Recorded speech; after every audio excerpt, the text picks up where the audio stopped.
UPSC civil services IAS IFS के recruitment 2025 के लिए अगर आपको फॉर्म फिल करना है तो उसके पहले आपको ओटीआर करना जरूरी है। तो वीडियो में आखिरी तक बने रहें जिससे आपको यूपीएससी का ओटीआर 100% कैसे कंप्लीट करते हैं आपको पता चल जाए। ओटीआर नंबर जनरेट करने के बाद क्या क्या स्टेप फॉलो करने पड़ते हैं वो भी आपको पता चल जाए। तो वीडियो को आखिरी तक देखिए। चलिए वीडियो को शुरू करते हैं। वीडियो को शुरू करने के पहले आपसे छोटी सी रिक्वेस्ट है कि चैनल पे नए हैं तो चैनल को सब्सक्राइब कर लें, बेल आइकन प्रेस कर दें जिससे आपको ऐसे ही अपडेट्स मिलते रहें। तो चलिए वीडियो को शुरू करते हैं।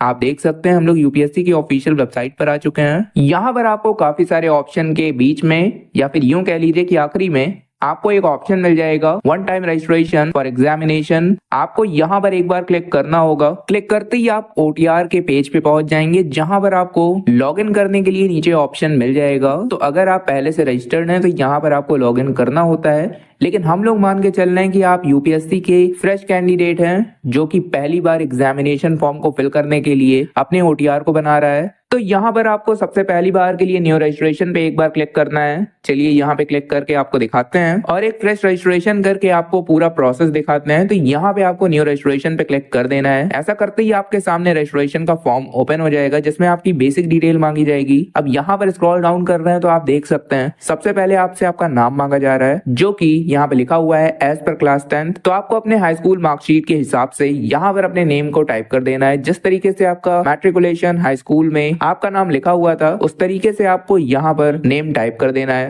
नीचे वेरीफाई नेम में आपको अपने नेम को रिटाइप करके वेरीफाई कर देना होगा। देखिए यहाँ पर आपसे हर एक डिटेल को 2 बार लिया जाएगा। ऐसा इसलिए किया जाएगा जिससे आप कोई भी डिटेल देने में टाइपिंग मिस्टेक ना कर दें। तो इसीलिए हर एक चीज को यहाँ पे 2 बार पूछा जा रहा है। अब यहाँ पे स्क्रॉल डाउन करते हैं। नीचे आपसे पूछा जा रहा है कि क्या आपने कभी अपने नाम में परिवर्तन किया है। तो अगर किया है तो यस कीजिए और नीचे आपको अपने परिवर्तित नेम को बता देना होगा। अगर नहीं किया है तो यहाँ पे नो कर दें। उसके बाद नीचे आपको जेंडर सेलेक्ट करना है, डेट ऑफ बर्थ बताना होगा, फादर्स नेम मदर्स नेम बता देना होगा और यहाँ पर आपको हर एक डिटेल को 2 बार देना है जिससे आपकी डिटेल वेरीफाई हो सके। तो यहाँ पर डिटेल को देने के बाद हम लोग यहाँ पे स्क्रॉल डाउन करते हैं। अब नीचे आपसे माइनॉरिटी स्टेटस पूछ रहा है तो यहाँ पे अपने कैटेगरी वाइज यस या नो आप कर दें। अगर आप माइनॉरिटी कैटेगरी में आते हैं तो यस करें। नीचे आपको कैटेगरी ऑप्शन मिल जाएगा तो वहां पर अपने कैटेगरी को सेलेक्ट कर लें। अगर आप माइनॉरिटी कैटेगरी में नहीं आते हैं तो नो करें। नीचे आपसे मोबाइल नंबर मांग रहा है तो एक्टिव मोबाइल नंबर दें क्योंकि मोबाइल नंबर पर ओटीपी जाएगा। उसके बाद अल्टरनेटिव मोबाइल नंबर मांग रहा है तो अगर है तो दीजिए वरना कोई बात नहीं, आप इसे खाली भी छोड़ सकते हैं। इसी तरीके से नीचे आपसे ईमेल आईडी मांग रहा है तो ईमेल आईडी पर भी ओटीपी जाएगा तो अपने सही ईमेल आईडी को यहाँ पे टाइप कर दें। उसके बाद नीचे आपसे अल्टरनेटिव ईमेल आईडी पूछा जा रहा है तो अगर है तो दे सकते हैं अन्यथा आप इसे भी खाली छोड़ सकते हैं। नीचे आपसे क्लास 10th का एग्जामिनेशन रोल नंबर पूछा जा रहा है तो यहाँ पर आप टाइप कर दें। उसके बाद नीचे आपसे सिक्योरिटी क्वेश्चन 1 और 2 पूछा जाता है जिसमें आपको एक लिस्ट आ जाती है। तो अपने हिसाब से कोई भी सिक्योरिटी क्वेश्चन आप सेलेक्ट करें और उसका आंसर आपको दे देना है। दोनों ही क्वेश्चन के आंसर को आपको दे देने होंगे। ये क्वेश्चन इसलिए होता है जिससे अगर आप कभी अपना पासवर्ड भूल जाएं और आपको पासवर्ड फॉरगेट करना है लेकिन आपके पास मोबाइल नंबर और ईमेल आईडी दोनों ही नहीं है फ्यूचर में और आप पासवर्ड फॉरगेट नहीं कर पा रहे हैं तो आप इस क्वेश्चन की मदद से बिना ओटीपी के अपने पासवर्ड को फॉरगेट कर पाएंगे। तो इसीलिए सिक्योरिटी क्वेश्चन एंड आंसर को आपको अच्छे तरीके से सेलेक्ट करना है और सही आंसर टाइप कर देना है जिससे आपको आंसर लाइफ टाइम याद रहे। उसके बाद नीचे आपको स्क्रॉल डाउन करना है और कैप्चा फिल करने के बाद सबमिट कर देना होगा। ऐसा करते ही आपके सामने एक न्यू पेज आ जाएगा जिसमें आपको दी गई हर एक डिटेल वापस से प्रीव्यू के लिए दिखाई जाएगी। तो अपनी डिटेल को अच्छे तरीके से देखें। कोई भी गलती रहता है तो नीचे आपको अपडेट के ऑप्शन पे क्लिक करके डिटेल को सही कर लेना होगा और अगर कोई भी गलती नहीं रहता है, हर एक डिटेल सही है तो आई एग्री पे क्लिक कर देना है आपको। ऐसा करते ही एक न्यू पेज ओपन हो जाएगा आपके सामने जिसमें आपको अपने मोबाइल नंबर और ईमेल आईडी को वेरीफाई करने के लिए ओटीपी देना है। ये ओटीपी आपके मोबाइल नंबर और ईमेल आईडी पर चला जाएगा जो कि आपने रजिस्ट्रेशन टाइम में दिया था। तो दोनों ही ओटीपी को यहाँ पे देने के बाद आपको वेरीफाई ओटीपी कर देना है। ऐसा करते ही आपका ओटीआर रजिस्ट्रेशन कंप्लीट हो जाएगा और आपका जो ओटीआर नंबर है वो आपके रजिस्टर्ड ईमेल आईडी पर सेंड करवा दिया जाएगा। अब यहाँ पर आपको लॉगिन करना होगा। तो लॉगिन करने के लिए आपको 3 ऑप्शन मिलते हैं, ईमेल आईडी, मोबाइल नंबर और ओटीआर आईडी। अगर आप ईमेल आईडी से लॉगिन करते हैं तो आपको ईमेल पर एक ओटीपी भेजा जाता है जिसकी मदद से आप लॉगिन कर पाएंगे। अगर आप मोबाइल नंबर से लॉगिन करते हैं तो भी आपको मोबाइल नंबर पर एक ओटीपी भेजा जाएगा जिसकी मदद से आप लॉग इन कर पाएंगे। और तीसरा ऑप्शन आपके लिए OTR ID का होता है। तो यहाँ पे आप क्लिक करेंगे तो आपसे पासवर्ड मांगा जाता है। अब आप कहेंगे कि पासवर्ड तो आपने बनाया नहीं है। तो देखिए, सबसे पहली बार के लिए जब आप लॉग इन करेंगे तो आपको सबसे पहला पेज पासवर्ड क्रिएट करने का ही ओपन होगा। तो आप सबसे पहले अपने ईमेल आईडी या मोबाइल नंबर की मदद से लॉग इन कीजिए। जैसे ही आप लॉग इन करेंगे OTP के माध्यम से आपके सामने पासवर्ड क्रिएट करने का पेज ओपन हो जाएगा, जिसमें आपको न्यू पासवर्ड और वेरीफाई पासवर्ड में 2 बार अपने बनाए गए पासवर्ड को फिल कर देना है और सबमिट कर देना है। आपका पासवर्ड क्रिएट हो जाता है। उसके बाद जब भी आपका पासवर्ड क्रिएट हो जाएगा, आप वापस से एप्लीकेंट लॉगिन पेज पर आने के बाद तीसरे वाले ऑप्शन OTR ID की मदद से अपना OTR ID जो कि आपको जीमेल पर मिल गया है और आपको अपना पासवर्ड जो कि आपने खुद बनाया है यहाँ पे देने के बाद आसानी से लॉगिन कर पाएंगे। चलिए यहाँ पर हम लॉगिन करके दिखाते हैं। तो यहाँ पे मैंने OTR नंबर और पासवर्ड फिल कर दिया। नीचे दिया गया कैप्चा हमें फिल करना है और लॉगिन कर लेना है। ऐसा करते ही आपके सामने इंस्ट्रक्शन का पेज आ जाएगा। यहाँ पर आपको साइड में ऑप्शन मिल रहे हैं काफी सारे, जिसमें आपको अपनी personal information, address information, photo and sign upload, educational information, document upload और भी कई सारे इन्फॉर्मेशन आपको देने होते हैं। अगर आप OBC कैंडिडेट हैं तो OBC के लिए एक अलग ऑप्शन आपको OBC एनेक्सर का मिल जाएगा। तो आखिरी में वो भी बताएंगे। पहले ये सारी डिटेल फिल कर ले रहे हैं और लास्ट में OBC एनेक्सर आता है तो वो भी आपको फिल करके दिखाएंगे। तो यहाँ पर अभी आप देख सकते हैं कि ये एक फ्रेश कैंडिडेट का OTR था जिसमें कोई भी डिटेल फिल नहीं है। तो यहाँ पर आपको हर एक डिटेल कंप्लीट कर देना है। तो यहाँ पे सबसे पहले पर्सनल इन्फॉर्मेशन पे एक बार क्लिक करते हैं। तो यहाँ पर आप देख सकते हैं कि OTR प्रोफाइल में रजिस्ट्रेशन टाइम में जितनी डिटेल आपने दिया था पहले से ही फिल है। नीचे हम लोग स्क्रॉल डाउन करते हैं तो यहाँ पर आपको कुछ डिटेल देना है, जैसे कि नेशनैलिटी बताना है, मदर टंग बता देना है, आपको मैरिटल स्टेटस बताना होगा। उसके बाद प्लेस ऑफ बर्थ यहाँ पे इंडिया या फिर आउटसाइड इंडिया आपको बता देना है। नीचे आपसे post office name, city town village name, उसके बाद state, UT, district, pin code और आपका कम्युनिटी पूछा जा रहा है। तो कम्युनिटी में आप यहाँ पे अपने कास्ट को सेलेक्ट कर सकते हैं। आपका जो भी कास्ट है, general, EWS, SC, ST, OBC जो भी है यहाँ पर आप सेलेक्ट करें। अगर आप OBC हैं, OBC आप सेलेक्ट करते हैं तो नीचे आपसे क्रीमी लेयर के बारे में पूछा जाएगा। तो यस या नो में अपने हिसाब से आप बता दें। अगर आप क्रीमी लेयर में आते हैं तो यस करें, अन्यथा नो करें। उसके बाद यहाँ पे स्क्रॉल डाउन करते हैं तो नीचे आपसे सर्टिफिकेट नंबर मांगा जा रहा है, जो कि आपका कम्युनिटी सर्टिफिकेट होना चाहिए, जाति प्रमाण पत्र होना चाहिए। तो उसका सर्टिफिकेट नंबर आप यहाँ पे दे दें। इशूइंग अथॉरिटी, इशूइंग स्टेट और डेट ऑफ इशू आपको बता देना है। इसके बाद नीचे आपसे full address of issuing authority, यहाँ पर आपको सारी डिटेल दे देनी है। अब नीचे आप यहाँ पे देख सकते हैं name of the caste, tribe, community, ये आपके सर्टिफिकेट पे मेंशन मिल जाएगा। तो यहाँ पर आप टाइप कर दें। उसके बाद central list with SL number of caste, tribe, community, तो यहाँ पर आपको अपना सेंट्रल लिस्ट से SL नंबर निकाल कर दे देना है। अगर आप OBC हैं तो ये सारी डिटेल आपको आपके कास्ट सर्टिफिकेट पे मिल जाता है, तो वहां से देखें और यहाँ पे टाइप कर दें। अब यहाँ पे स्क्रॉल डाउन करते हैं तो नीचे आपसे PWBD कैंडिडेट के बारे में पूछ रहा है। तो अगर आप डिसेबल कैंडिडेट हैं तो यहाँ पे आप यस करें। नीचे आपसे पूछा जा रहा है कि क्या आप 40% या उसके ऊपर डिसेबल हैं। तो अगर हैं तो यस करें, अन्यथा नो करें। बाकी अगर आप डिसेबल हैं तो नीचे आपको certificate number, issuing authority, issuing state, date of issue, full address of issuing authority, यहाँ पर आपको हर एक डिटेल को दे देना है। ये आपके डिसेबल सर्टिफिकेट पे मेंशन रहेगा, तो हर एक डिटेल को वहां से देखें और यहाँ पे आपको टाइप कर देना है। तो फिलहाल के लिए PWD कैंडिडेट पे मैं यहाँ पे नो कर रहा हूँ। उसके बाद नीचे आपसे फोटो आइडेंटिटी कार्ड के रूप में कोई एक आइडेंटिटी कार्ड आपको यहाँ पे सेलेक्ट कर लेना होता है। काफी सारे ऑप्शन आपको मिल जाते हैं। नीचे आपको नोट लिखा मिल जाएगा, school ID card only for NDA and NA। तो आप यहाँ पे कोई भी एक आइडेंटिटी सेलेक्ट करें। नीचे आपको आइडेंटिटी कार्ड नंबर दे देना होगा। उसके बाद नीचे आपसे पूछा जा रहा है कि क्या आपको पहले कभी UPSC द्वारा आयोजित परीक्षा में PWBD उम्मीदवार के रूप में रखा गया है। तो यहाँ पे आप अपने हिसाब से यस या नो में आंसर दे सकते हैं। बाकी अगर आप यस करते हैं तो नीचे आपको रोल नंबर वगैरह देना होगा, कौन सा एग्जाम आपने दिया था वो बताना होगा, किस साल आपने एग्जाम दिया था वो आपको बताना होगा और ऐड कर देना होगा। बाकी नीचे आपको अपनी सभी डिटेल दे देनी होगी, डिसेबिलिटी वाला और एग्जाम वाला। तो फिलहाल के लिए मैं यहाँ पे नो कर रहा हूँ। अब उसके बाद नीचे आपसे पूछा जा रहा है कि do you want to make available your personal information for accessing job opportunity. तो यहाँ पे आप यस या नो अपने हिसाब से कर दें। इसके बाद नीचे आपको आपको चेक बॉक्स पे चेक करना है और सेव कर देना है। आपकी पर्सनल इन्फॉर्मेशन सेव हो जाएगी। उसके बाद आपको साइड में एड्रेस इन्फॉर्मेशन पे क्लिक कर देना होगा।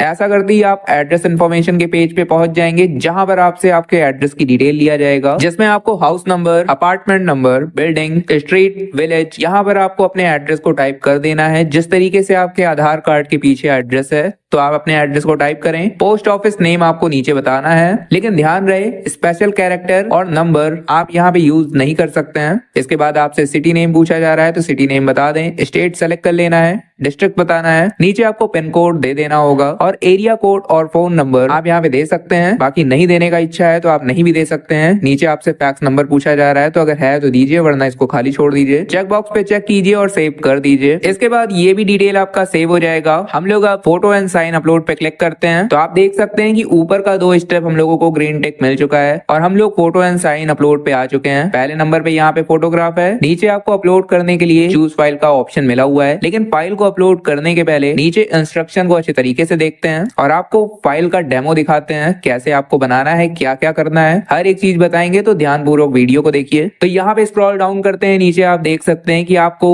नोट 1 से नोट 4 तक अलग अलग लाइन में इंस्ट्रक्शन बताया गया है। नीचे आपको डेमो के लिए फोटो भी दिखाया गया है कि कौन सी फोटो एक्सेप्टेबल है और कौन सी नॉन एक्सेप्टेबल है। तो यहाँ पर आप देख सकते हैं कि स्कैन फोटोग्राफ जो होना चाहिए वो फॉर्मेट जेपीजी होना चाहिए। डायमेंशन की बात करें तो आप अपने फोटोग्राफ को 550 इंटू 550 के पिक्सल में बना सकते हैं। कहने का मतलब है 550 इंटू 550 आपका विथ हाइट दोनों हो सकता है। साथ ही साथ यहाँ पर बताया गया है कि 1000 इंटू 1000 में भी आप बना सकते हैं, दोनों ही यहाँ पे एक्सेप्टेबल है। साइज की बात करें तो 300 मैक्सिमम होना चाहिए और मिनिमम 20 KB होना चाहिए। कहने का मतलब है 20 KB से कम आपकी फाइल की साइज नहीं हो सकती है और 300 KB के ऊपर आपको अपने फाइल की साइज को नहीं रखना है। 20 से 300 के बीच में आपकी फाइल साइज रहेगी तो आसानी से आपका फाइल अपलोड हो जाएगा। तीसरे नंबर पे लिखा हुआ है कि आपका जो फाइल है वो 10 दिन से पुराना नहीं होना चाहिए। जिस दिन आप फॉर्म फिल कर रहे हैं, याद रखिएगा, जिस दिन आप फॉर्म फिल कर रहे हैं उससे ठीक 10 दिन पुराना नहीं होना चाहिए। और आपके फोटो के नीचे आपका फोटोग्राफ नेम होना चाहिए, जिसमें आपका नाम होगा, और डेट मेंशन होना चाहिए जिस दिन आपका फोटो कैप्चर किया गया है। अब यहाँ पे नीचे आप देख सकते हैं कि फोटो के नीचे नेम है और DOP है, date of photo.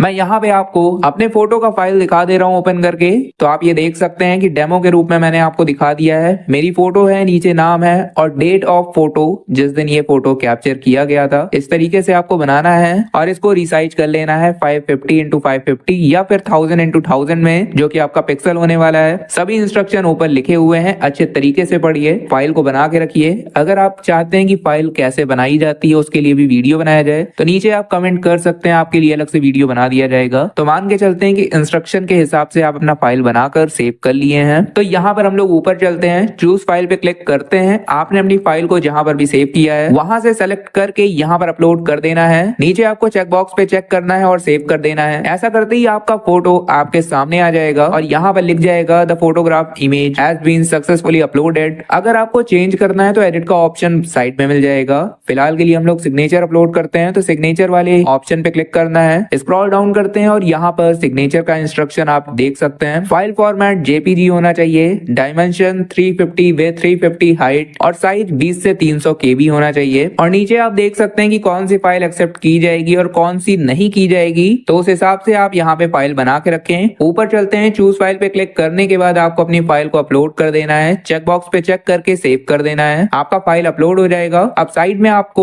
Educational information पे जाना है। यहाँ पर आने पर मिनिमम क्वालिफिकेशन आप देख सकते हैं 10th, जो कि ऑटोमेटिक आपको शो कर जाएगा। यहाँ पर आपको आपके हाई स्कूल की डिटेल देनी है। क्लास, डिवीजन, ग्रेड आपका क्या था, आप यहाँ पे फर्स्ट, सेकंड, थर्ड लिख सकते हैं। परसेंटेज बताना है, अगर आपका CGPA स्कोर था तो यहाँ पे आपको CGPA स्कोर दे देना है। उसके बाद हाई स्कूल का पासिंग ईयर बताना है, सब्जेक्ट बताना है, नेम ऑफ स्कूल बताना है, नेम ऑफ बोर्ड बताना है और सेव कर देना है। जैसे ही आप सेव करेंगे आपके सामने इंटरमीडिएट का ऑप्शन आ जाएगा। अब सेम तरीके से आपको इंटरमीडिएट की डिटेल दे देनी है। सबसे पहले आपको बताना है कि क्या आपने इंटरमीडिएट कंप्लीट किया है या अपियरिंग है, तो आप अपने हिसाब से बता दें। अगर आप इंटर कंप्लीट कर दिए हैं तो नीचे आपसे सेम तरीके से class, division, grade, percentage, CGPA score वगैरह पूछेगा, passing year, subject, board name, ये सब आपसे पूछेगा। तो डिटेल दें और सेव कर दें। तो अपने हिसाब से आपको जो भी फॉर्म फिल करना है उस हिसाब से यहाँ पर आप डिटेल दे सकते हैं। बाकी अगर आप हर एक डिटेल देना चाहते हैं यूजी पीजी तक तो आप वो भी दे सकते हैं, अगर किए हैं तो। नहीं किए हैं तो जहां तक किए हैं आप दे सकते हैं। फ्यूचर में आने वाले फॉर्म आप तभी फिल कर पाएंगे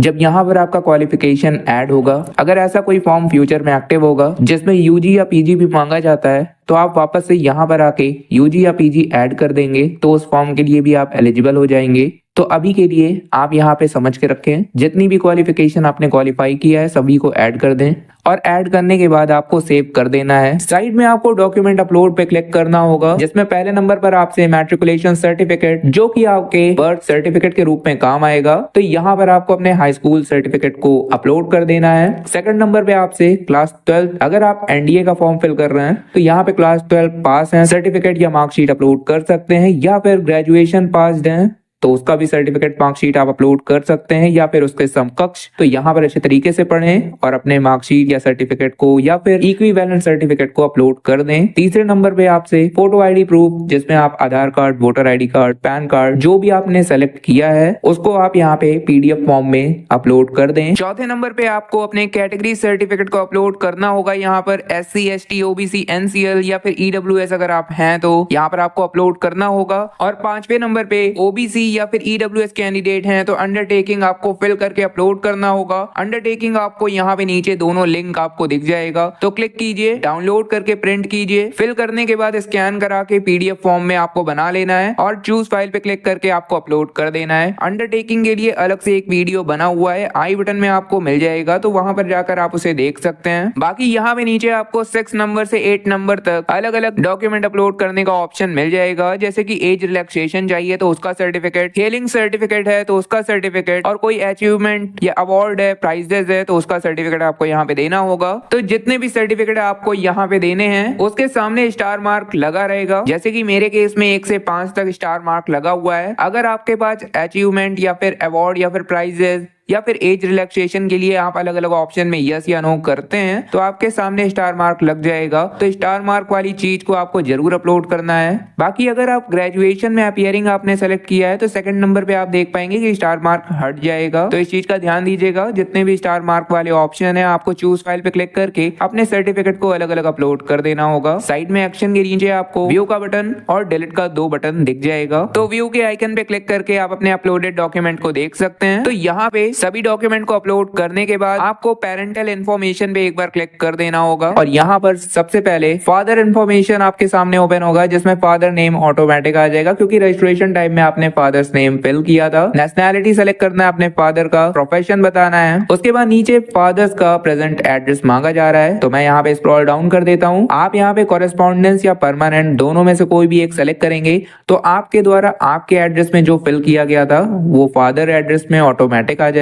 अगर आपके फादर का एड्रेस अलग है तो आप ऊपर सेलेक्ट ना करें बल्कि मैनुअली यहाँ पे टाइप कर दें। उसके बाद नीचे आपसे पूछा जा रहा है आपके फादर की सर्विस के बारे में, तो यहाँ पर आप डिटेल को अपने तरीके से बता दीजिए। अगर कोई डिटेल नहीं है तो आप NA लिख सकते हैं, नॉट एप्लीकेबल। बाकी एनुअल इनकम बता दीजिए फादर का, स्टेट बता दीजिए जहाँ पर आपके फादर निवास करते हैं, बाकी डिस्ट्रिक्ट बता दीजिए कि किस डिस्ट्रिक्ट में आपके फादर निवास करते हैं, और सेव कर दीजिए। सेव करने के बाद आपके सामने मदर इन्फॉर्मेशन के लिए ऑप्शन आ जाएगा, तो सेम तरीके से नेशनैलिटी, प्रोफेशन और यहाँ पर एड्रेस देने के बाद डिटेल को सेव कर दीजिए। अब साइड में हम लोग एम्प्लॉयमेंट इन्फॉर्मेशन पर आ चुके हैं। आप देख सकते हैं कि पेरेंटल इन्फॉर्मेशन भी यहाँ पे ग्रीन टिक आ चुका है। तो यहाँ पर आने के बाद आपसे पूछा जा रहा है कि क्या आप प्रेजेंट टाइम में एम्प्लॉयमेंट में हैं या नहीं है, तो नॉट एम्प्लॉयड आप कर सकते हैं। अगर आप हैं तो आप बता दीजिए। बाकी यहाँ पे have you been ever employed, यहाँ पे आपसे यस या नो में आंसर देना है। अगर यस करते हैं तो डिटेल देना होगा, वरना आप नो कर दीजिए। उसके बाद have you been ever self employed, तो यस या नो में आपको यहाँ पे अपने हिसाब से आंसर देना है, तो आप अपने हिसाब से यस या नो कर दीजिए और सेव कर दीजिए। उसके बाद साइड में हम लोग यूपीएससी एग्जामिनेशन इन्फॉर्मेशन पे चलते हैं। आपसे यहाँ पे काफी डिटेल लिया जाएगा कि क्या आप यूपीएससी एग्जाम में कभी डिबेयर किए गए हैं, तो यस या नो में आपको अपना आंसर देना है। सेकंड में आपसे पूछा जा रहा है कि आप यूपीएससी एग्जाम में अपीयर हुए हैं या नहीं हुए हैं प्रीवियस एग्जाम में या फिर कभी भी,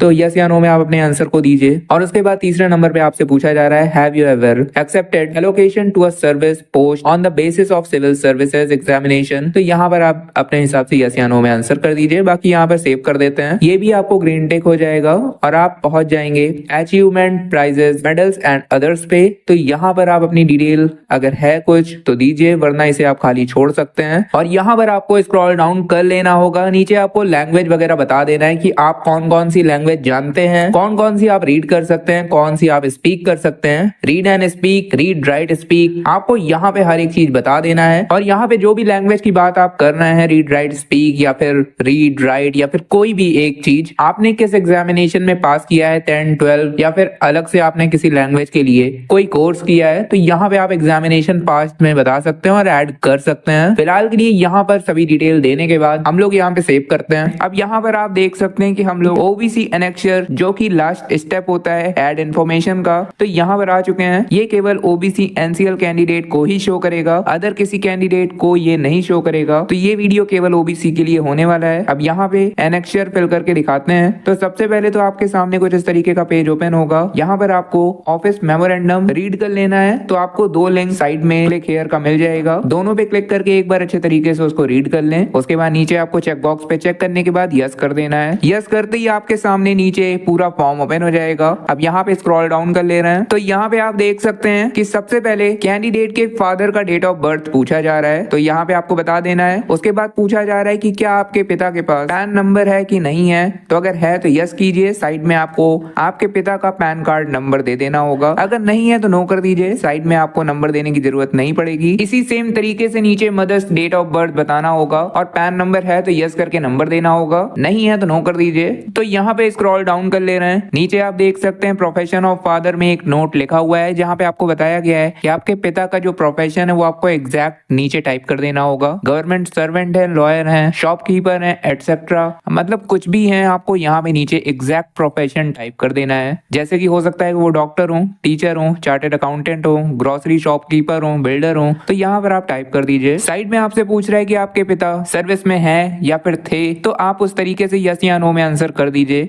अगर है तो नीचे आपको बहुत सारे ऑप्शन मिल जाते हैं, जिसमें आपको अलग अलग बताना होगा कि आपके फादर सेंट्रल गवर्नमेंट में थे, स्टेट गवर्नमेंट में थे, पीएसयू में थे, तो यहाँ पर आप टाइप कर दीजिए। पूरा एड्रेस बताना होगा ऑर्गेनाइजेशन का, उसके बाद नीचे बताना होगा पोस्ट, ग्रुप बताना होगा। तो हर एक डिटेल सर्विस से रिलेटेड यहाँ पे दे देना होगा। स्क्रॉल डाउन करते हुए आप यहाँ नीचे तक आएंगे तो आप देख सकते हैं कि ये सब सर्विस की डिटेल मांगी जा रही है। अगर आप ऊपर नो करते हैं तो नीचे आपसे कोई भी डिटेल नहीं लिया जाएगा। तो अगर आपके पिता सर्विस में है तो यस कीजिए, बाकी सर्विस की डिटेल आप अपने पिता से पूछकर लिख दीजिए, नहीं है तो नो कर दीजिए, कोई भी डिटेल नहीं लिया जाएगा। तो फिलहाल के लिए हम लोग नीचे चलते हैं। उसके बाद नीचे यहाँ पे आप देख सकते हैं फादर्स कॉन्स्टिट्यूशनल पोस्ट यहाँ पे पूछा जा रहा है, तो ऐसे पोस्ट के बारे में आप यस या नो में आंसर कर सकते हैं। अगर है तो यस कर सकते हैं, नहीं है तो नो कर दीजिए। अगर है तो साइड में आपको ड्यूरेशन पोस्ट का बता देना होगा, नहीं है तो साइड में आपसे कुछ भी नहीं पूछा जाएगा। अब नीचे पिता के आर्म फोर्स या फिर पैरामिलिट्री सर्विस के बारे में पूछा जा रहा है, तो अगर ऐसा कुछ सर्विस उन्होंने दिया है तो यस कीजिए, ड्यूरेशन बता दीजिए। नहीं दिया है सर्विस तो नो कर दीजिए। लेकिन आप यहाँ पे नीचे देख सकते हैं कि आपके पिता का रैंक कॉलोनल एंड अबव होना चाहिए इन द आर्मी, तभी आप यहाँ पे यस करें, अन्यथा नो कर दें। बाकी अगर यस करते हैं तो ड्यूरेशन बता दीजिए पोस्ट का,